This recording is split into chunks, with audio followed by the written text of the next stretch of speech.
See the magical circle tattooed on my ankle. I only need to touch it when it beats me down.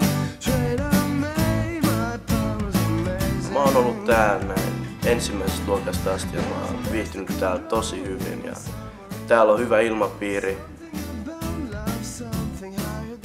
Meillä on tosi kivoja opettajia ja silleen niin välit opettajiin on usein tosi välittömät. Et on tosi helppo kysyä kaikkea, jos ei tunnilla tajuu jotain, niin ei oikeasti se kynnys kysyä on tosi matala. Ja muutenkin, jos on jotain ongelmia, niin ei ole sellaista tilannetta, ettei voisi kääntyä opettajien puoleen. Tää koulussa on aika paljon myös taiteellisia aineita, milloin mä saan käyttää myös mun luovaa aivopuoliskoa ja toteuttaa itseäni luovalla puolella. Steinerissa on tosi laaja tämä taidealue, se ei ole vaan yhtä taidetta, vaan siinä on justiinsa. Meillä on just kuvataiteet, sitten on draama ja sitten on tämä arkkitehtuurikurssi, mikä on siis myös, että sitä ei opeteta ihan joka koulussa, sillekin alalle pääsee Steinerista. Me ollaan täällä päästy tekemään aika paljon kaikkea, missä voi just nimenomaan tehdä jotain käsillä ja on paljon kursseja, missä mennään jonnekin, kaikki nämä leirikoulut ja muut ja kulttuurimatka, kun me lähdetään Kreikkaan ensi kuussa.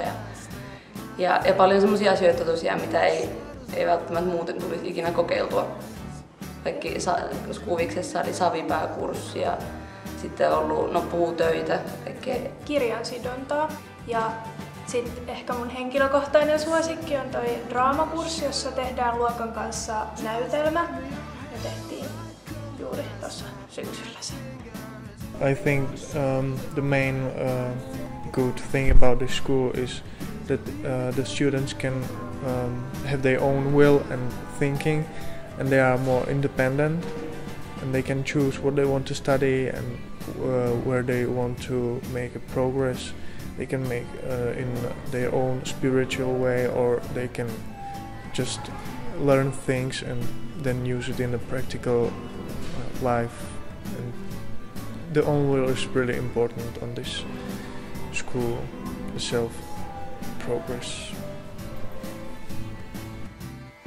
Mä mietin kyllä kans vähän muita taidelukioita, mitä Helsingissä on, tai näytelmä ja tämmösiä.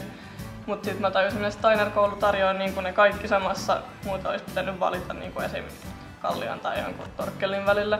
Mut Steinerissa on ne molemmat ja Steiner on aina tuntunut ihan silleen kodilta, niin täällä on tosiaan sit saanut niin maalata kuin tehdä sitten musiikkiakin meillä on onneksi ollut paljon.